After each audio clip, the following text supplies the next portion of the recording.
죽음 후에 영원한 나라, 이 사실이 우리에게 정말 믿어진다고 한다면 아마 우리들의 삶이 아마 많은 것들이 달라질 거예요. 요 하나, 죽음 후에 영원한 삶이 정말로 내게 믿어진다면, 이게 안 믿어지니까 눈앞에 있는 이걸로도 작은 것에 흔들리고 갈등하고 좌절하는 거예요.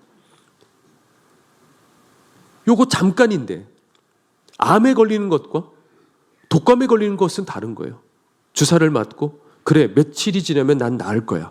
그러면 그 순간에 열이 나고 힘들어도 이겨낼 수가 있는 거예요. 그런데 이게 죽을 병이다. 그러면 거기서부터 좌절이 되는 거예요. 우리는 지금 여러분들이 당하고 있는 고통과 고난과 아픔과 그런 상처들 지나간다고요, 다. 그러면 견딜 수 있잖아요. 이겨낼 수 있잖아요. 웃어 넘길 수가 있잖아요.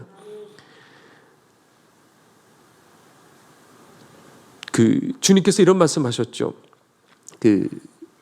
형이 재산을 다 가져간, 그래서 어떻게 이럴 수 있냐고 재판을 해달라고 말했던 그 사람에게 예수님께서 뭐라고 말씀하시냐면 삼가 모든 탐심을 물리치라. 사람의 생명이 그 소유에 넉넉한 데 있지 아니하니라. 이게 지금 저는 이거 처음 보고 정말 놀랐어요. 이 대목을 보고. 아니 내 재산을 지금 뺏긴 거예요. 형이 빼돌린 거예요. 그래서 내 거를 가질 수 있는 그 권리를 찾게 해달라고 했는데 탐심을 물리치라. 사람의 생명이 그 소유에 넉넉한 게 있지 않다. 주님은 오히려 그렇게 얘기를 하신 거예요. 이게 말이나 되냐고요. 그런데 정말 지옥불에서 빠져나오지 못할 그 영원한 지옥불에 던져진 그 영혼들을 우리들이 볼 적에 예수님 말씀하신 이 말씀이 그제서야 이해가 되는 거예요. 그렇지 않으면 우리가 한번 당했다고 생각해봐요. 내가 억울한 거 당해서 다 뺏겠다고 생각해봐요. 예수님 말씀에 아멘 해버리면 그때부터 난 길거리 나앉은 거지가 되는 거예요. 그런데도 불구하고 그거 탐심이야, 그거 욕심이야. 네 생명이 중요한 거야. 천국 들어가는 게 중요한 거야. 지옥불을 보고 나서야 그제서야 그 말이 맞았네. 그렇게 되는 거예요. 그리고 반대로 주님께서 얘기하셨죠. 창고에 가득 쌓아놓고 이제 내 영혼아 먹고 놀고 이제 마시자. 미래를 다 노후를 준비한 이 부자에게 주님께서 뭐라고 말씀하시냐면 이 어리석은 자요, 내가 오늘 네 영혼을 데려갈 텐데 그러면 네가 쌓아뒀던 예배해뒀던 이것은 네 것이 되겠느냐. 주님 그렇게 얘기하셨어요. 어리석은 자라는 거예요. 제일 똑똑한 사람인데, 미래를 준비한 지혜로운 사람인데. 왜 그렇죠? 왜냐하면 천국을 위해 준비하지 않았기 때문에 그런 거예요. 이 땅을 위해서 준비하는 것 잘못됐다는 말이 아니에요. 준비할 수 있어요. 노후를 준비할 수 있습니다. 그런데 정작 천국을 위해서 준비하지 않고 이 땅을 위해서 살아갔기 때문에 그런 거예요. 다른 세상을 경험하지 못했기 때문에. 우리도 그런 거예요. 눈에 보이는 이 세상이 전부라고 생각하니 아무리 이 자리에 앉아 있어도 아무리 설교 말씀을 들어도 다른 세상을 경험하지 못했기 때문에, 그 사실이 성령님을 통해서 믿어지지 않기 때문에 나가서는 옛 습성대로 또 살아가는 거예요. 그래서 오늘 본문은 요나 이야기인데, 요나 시절에는 이 아수르라는 나라가 패권을 잡고 있었어요. 뭐 누구도 대들질 못했어요. 왜냐하면 이 아수르는 너무나도 잔인한 나라였거든요. 그런데 이 아수르의 목표가 있는데 이 중동 쪽이잖아요. 남하에서 어디까지? 애굽까지. 애굽이 목표인 거예요. 왜냐하면 여기는 산모작이 가능해요. 그리고 고대로부터 수많은 보물들이 여기 다 쌓여 있어요. 그러니까 이제 그 차례대로 그 남하하면서 내려오는 나라들을 차례대로 격파하기 시작했어요. 그 위에 항상 그 북이스라엘을 괴롭혔던 아람, 지금의 시리아죠. 이 아람이라는 나라도 그냥 다 박살내버리고 끝장내버리고 주변에 다 하나하나. 그런데 북이스라엘에서 멈춰버렸어요. 이유가 뭘까? 그게 바로 오늘 본문에서 나오는 거예요. 이 다음 집이 이스라엘 차례예요. 아람 망했죠? 그러면 그 처참한 꼴을 당하는 게 지금 그 다음이 이스라엘 차례예요. 그런데 그 상태에서 요나를 지금 부르신 거예요. 야, 너는 지금 아수르의 그 니느웨라는 그곳으로 가서 회개하라고 외쳐라. 자, 여러분들 같으면 가겠습니까? 자, 차례대로 다 죽여, 잔인하게. 지금 아수르는 이스라엘은 지금 아수르 앞에 풍전등화 상황이에요. 회개 안 하고 하나님의 저주를 받아 망해야지. 그렇죠? 그런데 오히려 회개해가지고 더 강력한 나라가 되면 우리나라 어떻게 돼요? 큰일 나잖아요. 그래서 내가 하나님 그것만큼은 나 못하겠어요. 차라리 내가 죽어도 우리 민족 망하게는 난 못하겠어요. 그래서 어디로 도망쳤냐면 다시스, 그러니까 지금 스페인으로 지중해 대각선 반대편까지 배를 타고 도망가다가 어떻게 되죠? 하나님이 후 하니까 풍랑이 일어나는 거야. 거기서 들썩들썩 그러다가 그리고 바다에 퐁당 하고 빠지니까 어떻게 돼요? 커다란 물고기가 꿀꺽하고 삼켰어요. 그리고 정신을 차려 물고기가 우 하고 퇴 하니까 어디에서 정신 차렸어요? 니누의 해변가에 또 떨어졌어요. 자, 그러니까 하나님의 손에 붙들리면 여러분들 어디 멀리 갈 수 있을까요? 절대 못 가요. 한번 상상해 보셔요. 이 해변가에 쓰러져 있는 이 요나 한번 상상을 해봐요.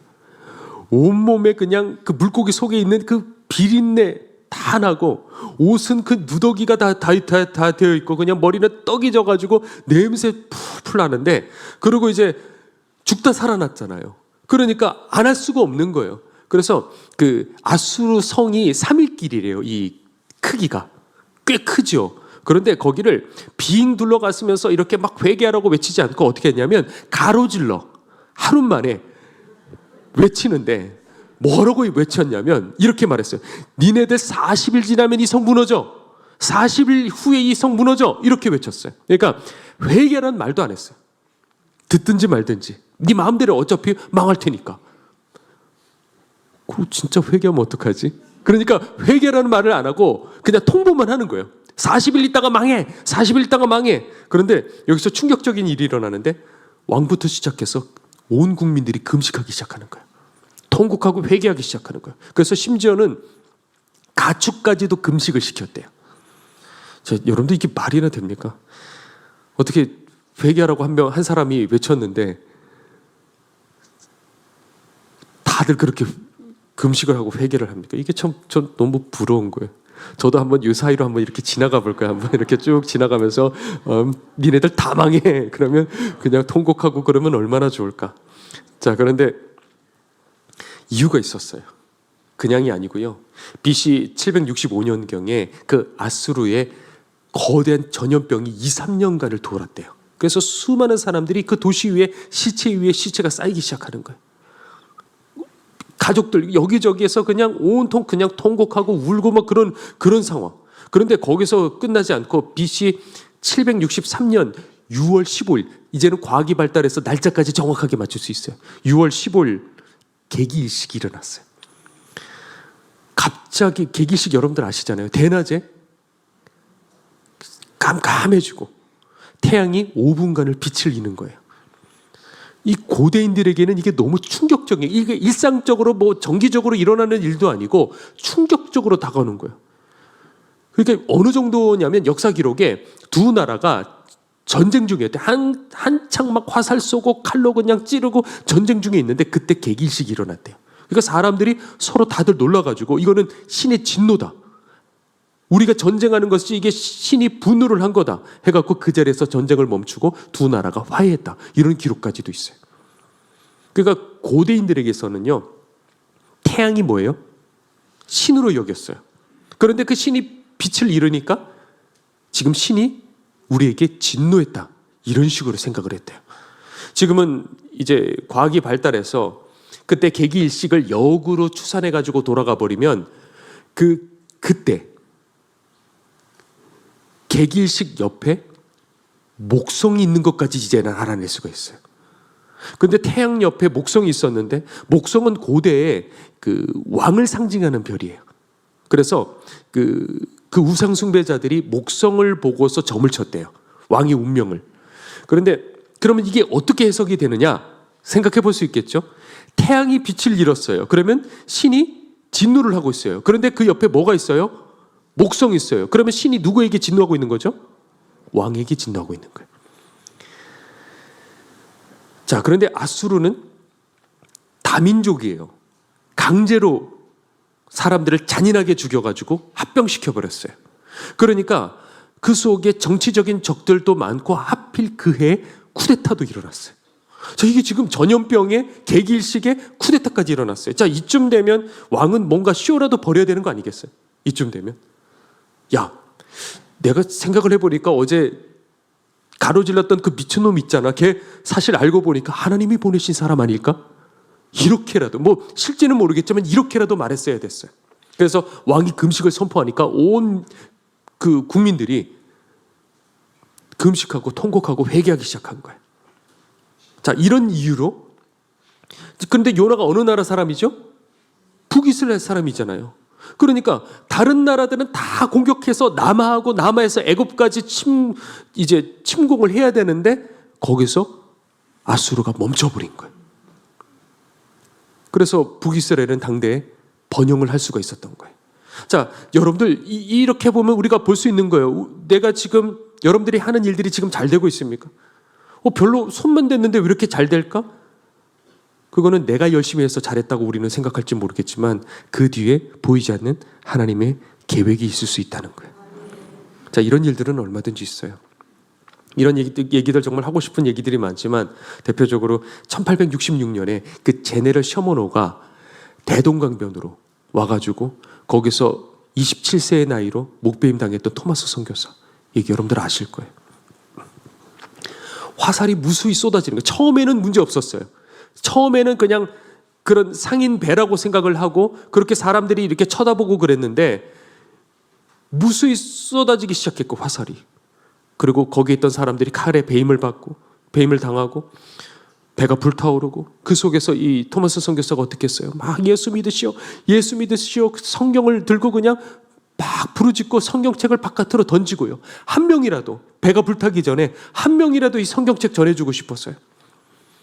그래서 다 칼에 찔려 죽었는데 그 중에 한 몇 사람, 선장을 비롯해서 토마스 선교사까지 몇 사람은 살아남았어요. 그래서 마지막으로 묶어놓고 그 대동강변의 해변가에 차례대로 선장부터 시작해서 참수하기 시작했어요. 차례대로 다 죽이고 이제 마지막에 토마스 선교사만 남았을 적에 이제 북소리가 둥둥둥둥둥둥 치는 거예요. 그런데 이 박충건이라는 이 사람이 이제 무시무시한 칼을 들고 이제 목을 내리기 치기 전에 이 토마스 선교사가 마지막으로 무릎을 꿇고 하늘을 바라보며 하나님 앞에 기도를 해요. 그리고 가슴에 품던 그 성경책을 그 박충건이라는 사람에게 전달을 하죠. 이거 받으십시오. 제가 드리는 마지막 물건입니다. 그런데 그마저도 그 순간에 받지 않았어요. 그리고 대동강변에 순교의 피를 흘렸어요. 이 토마스 선교사, 다 얘기할 수는 없지만은 정말 어려움을 겪고 하나도 되지 않고 마지막에 그 누구도 단 한 사람도 전도하지 못하고 그리고 모든 게 다 끝장나버리고 말았어요. 얼마나 마음이 아픈지요. 자, 그런데 이게 끝장이 아니에요. 끝난 것 같지만 끝장이 아니었어요. 사실 그 배가 원래는요 대동강변으로 와야 될 게 아니라 한강으로 와야 될 배였어요. 근데 왜 하필 이 배가 대동강변으로 갔을까? 그리고 왜 하필 들어왔을 적에 강수위가 낮아가지고 모래톱에 자초됐을까? 아니면 피했을 수 있었을 텐데. 그리고 왜 하필 거기에 최치량이라는 이 꼬마애가 거기서 왜 있었을까? 얘는 12살 난 애였는데 학교 안 가고 얘가 농땡이를 치고 있었던 거야. 그런데 거기서 성경을 준다고 막 그러니까 다들 쳐다만 보고 있는데 얘는 뭐 아무것도 모르니까 달랑 달려가가지고 저 주세요. 하나, 또 주세요. 하나, 또 주세요. 3권을 얘가 받아갖고 온 거야.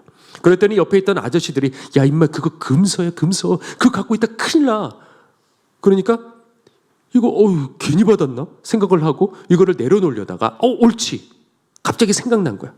왜냐하면 바로 얼마 전에 자기한테 꿀밤 주고 막 뭐라고 했던 박영식 씨라는 이 사람이 생각이 난 거야. 그래, 내가 골탕 먹여야겠다 해갖고 요 책을 그 박영식 씨에게 갖다 줘야겠다 생각을 해갖고 얼른 학교 안 가고 그리로 이제 또 달려간 거야.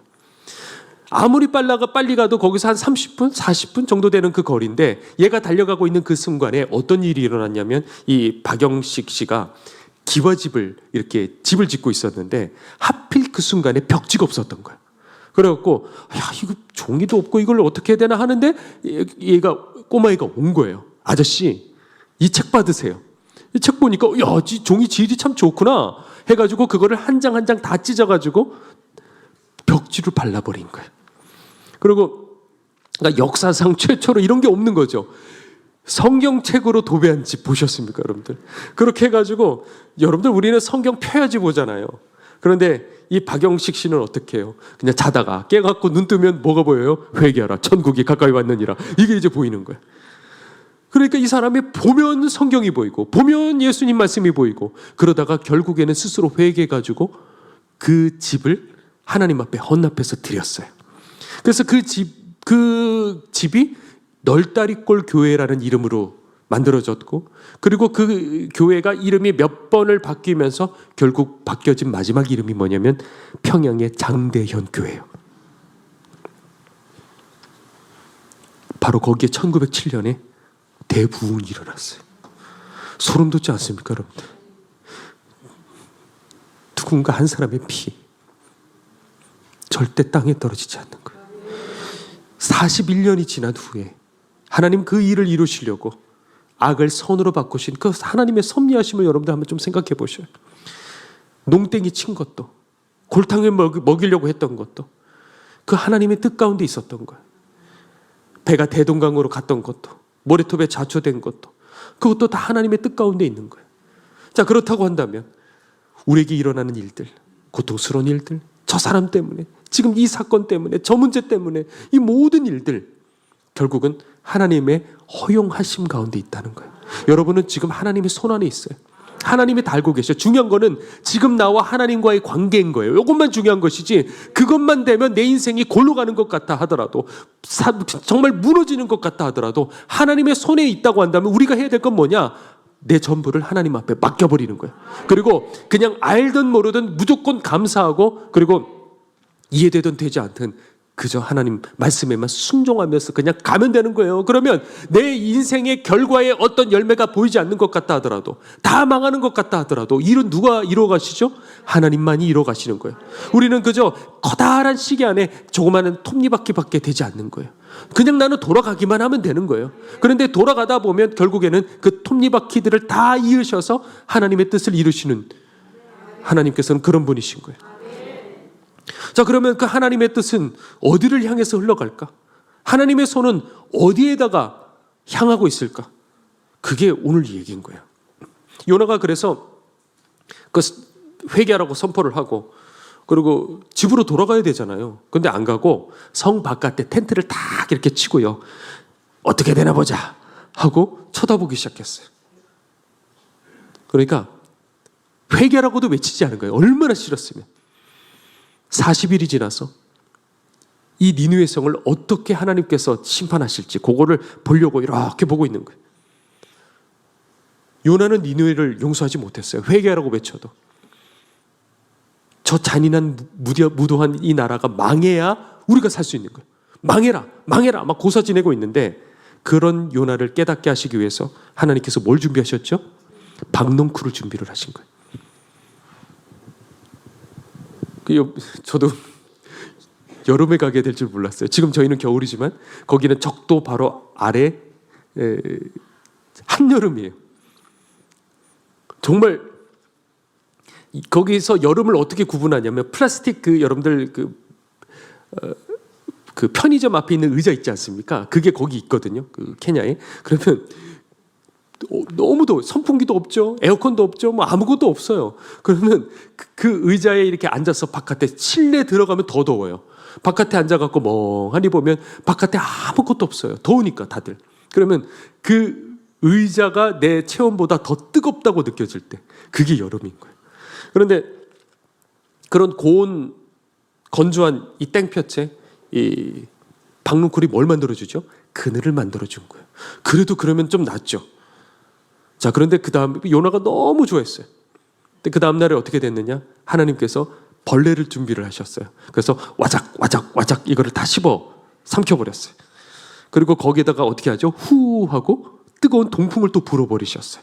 그러니까 요나가 뭐라 그러죠? 오늘 말씀에 차라리 날 죽여달라고 땡깡을 막 부리기 시작하는 거예요.